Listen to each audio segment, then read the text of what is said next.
Commission తో కూడా నువ్వు వీళ్ళే కాంప్లెక్స్ కట్టుకుంటా, దానికే వేరే ఏం లేదు. ఇక పేదోళ్ళ ఇండ్లు కూర్చోడానికి మీకు చేతెట్లు వచ్చినాయా? మీకు ఇప్పటికే హైడ్రా పేరుతో సర్వనాశనం చేశారు, మూసీ పేరుతో ఇటు నాశనం చేస్తున్నారు, ఆడు ఖమ్మంలో భూదాన్ భూములు అని చెప్పి వాళ్ళ బతుకులు నాశనం చేస్తున్నారు. పేదోళ్ళు ఇండ్లు కట్టుకోవద్దా? పేదోళ్లకు సొంత ఇల్లు ఉండద్దా?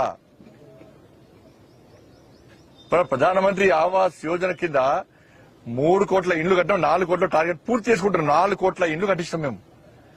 తెలంగాణ రాష్ట్రానికి 2,40,000 ఇళ్లు పోయినసారి ఇచ్చినాం. నరేంద్ర మోడీ ప్రభుత్వము ఇండ్లు కట్టడానికి ముందుకు వస్తున్నది. దానికి సహకరించకుండా కాంగ్రెస్ పార్టీ ప్రభుత్వమే ఇల్లు కూర్చడానికి పోటీ పడుతున్నది. మేము నరేంద్ర మోడీ ప్రభుత్వం ఇల్లు కట్టడానికి పోటీ పడుతుంటే కాంగ్రెస్ పార్టీ ప్రభుత్వం ఇల్లు కూర్చడానికి పోటీ పడుతున్నది. ఇట్లా కూర్చుని పడితే మీ ప్రభుత్వం కూర్చో రాసిపెట్టుకోండి, పేదలు దసుకోండి, మీ ప్రభుత్వం కూర్చో రాసిపెట్టుకోండి. ముఖ్యమంత్రి గారు, మీరు ముఖ్యమంత్రి గారు కాకముందు మీరు అన్న ఆలోచనలను మాటలను ఒక్కసారి నెమరు వేసుకోండి. ఇప్పుడు పక్క మీ పిఆర్ఓలు వాళ్ళు ఉంటే వాళ్ళు చెప్పండి, ఏం మాట్లాడో తెలుసుకోని చెప్పండి.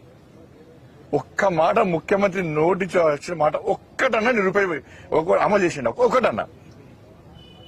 ముఖ్యమంత్రి స్థాయి వ్యక్తే మాట తప్పి మోసం చేసే ప్రయత్నం చేస్తే ఇంత మోసగారి ముఖ్యమంత్రి ఇక్కడ ఉన్నాడు.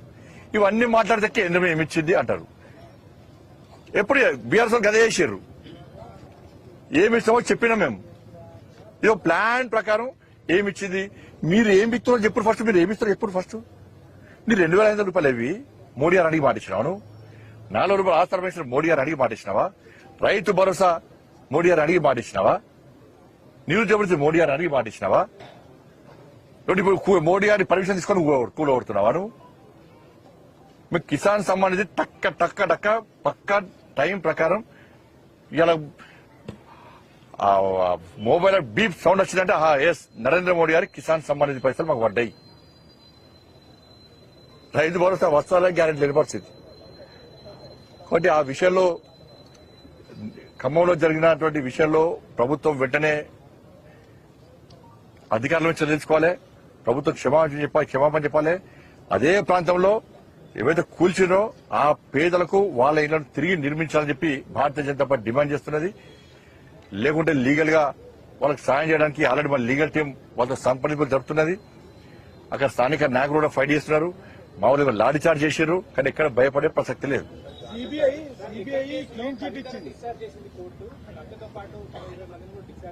ఇప్పుడా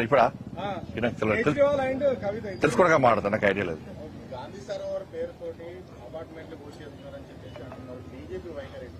ఇప్పుడే కదా అదే కూర్చొని కామన్ కడితే ఎప్పుడు నాకు కాంగ్రెస్ కడితే నాకు ఫోన్ చేసి చెప్పండి. ఆ ప్రశ్న అడుగుంది ఎక్కడైనా కాంగ్రెస్ వాళ్ళు కట్టిరంటే ప్రశ్న అడుగుని సమాధానం చెప్తాను. నేను కూర్చుడు కామన్ అయిపోయి రొటీన్, ఇంకా కూర్చుడు కామన్ అయిపోయింది ప్రభుత్వానికి.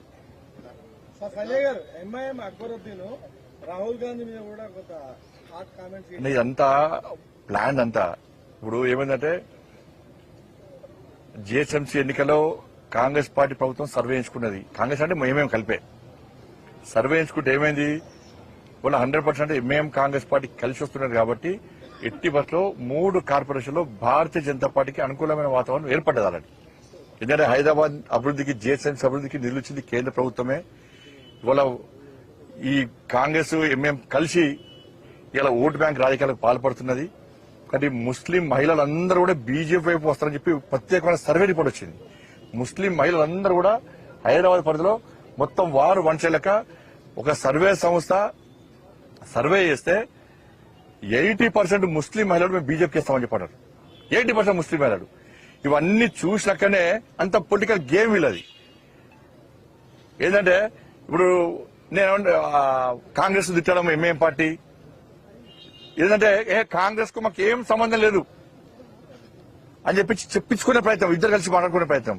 ఇప్పుడు నేనేమంటున్నా అంటే నిన్నగాక మొన్నటిదాకా ఎంఐఎం పార్టీ కాంగ్రెస్ కలిసి మున్సిపల్ కార్పొరేషన్ లో ఉన్నారు. ఈ 5 రోజులు ఏం జరిగిందే మీకు? 5 వారం రోజులే. ఈ వారం రోజులు మీ ఇద్దరి మధ్య ఎందుకు వచ్చింది సమస్య? ఎక్కడ వచ్చింది? పైసల కాడ వచ్చిందా? దేని కాడ వచ్చింది?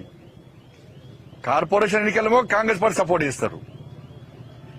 ఎన్నికలు కాగానే ఇప్పుడు భాగ్యనగర్ లో మొత్తం జిహెచ్ఎంసీ కార్పొరేషన్ ఎన్నికల్లో బీజేపీకి అనుకూలమైన వాతావరణం ఉందని చెప్పి ఇది లోపల ఇద్దరు మాట్లాడుకొని ఇంకా ఏం చెబుతారు, ఇంకా గట్టి తిరుగుతారు. ఇంకా రేపటి నుంచి మీ మాయమాటలు మీ డ్రామాలు ఎవ్వరు నమ్మరు. ముస్లిం అంటేనే కాంగ్రెస్, కాంగ్రెస్ అంటేనే ముస్లిం అని చెప్పి ఎంఐఎం పార్టీ కంటే ఒక అడుగు ముందుకేసి కాంగ్రెస్ పార్టీ ముందుకు వచ్చేది. మరి మీ ఇద్దరి మధ్యలో ఎక్కడ చేరింది ఈ వారం రోజుల లోపల చెప్పాలి. ఇప్పుడు కార్పొరేషన్ ఎన్నికల గత జిహెచ్ఎంసీ గిట్నే చేసారు. మొత్తం బీజేపీకి అనుకూలమైన వాతావరణం చెప్పి కేసీఆర్ కొడుకు పోయి అక్బరుద్దీన్తో మాట్లాడుకుని పివి నరసింహరావు స్టాచ్యూ ఉరగొట్టాలి, ఎన్టీఆర్ స్టాచ్యూ ఉరగొట్టాలి అని అప్పుడు స్టేట్మెంట్ ఇప్పించాడు. అది డామేజ్ కథ అడ్డం తినక వాళ్ళకే ఉంటాయింది. అది ప్రజలు మేము చెప్పింది వాస్తవాలు నమ్మిరు కాబట్టే ఇలా మాకు అప్పుడు సపోర్ట్ చేశారు. కాబట్టి ఎంఐఎంను కాంగ్రెస్ పార్టీని వేరు వేరు అని చెప్పి ప్రజలు చూసే పరిస్థితులు లేరు. ఇలా అసదుద్దీన్ ఓవైసీమో కాంగ్రెస్ అంటాడు, అక్బరుద్దీన్ ఓవైసీమో అప్పుడప్పుడు బీఆర్ఎస్ అంటాడు. ఏంటంటే వాళ్ళ బిజినెస్ పార్ట్నర్స్ వాళ్ళకున్నారు, ఈయన బిజినెస్ పార్ట్నర్ ఈయనకున్నారు. ఇది పరిస్థితి. మీరేమో ఇట్లా అంటున్నారు. ఆయన యోగి ఆదిత్యనాథ్, రేవంత్ రెడ్డి ఇద్దరు ఒకటే.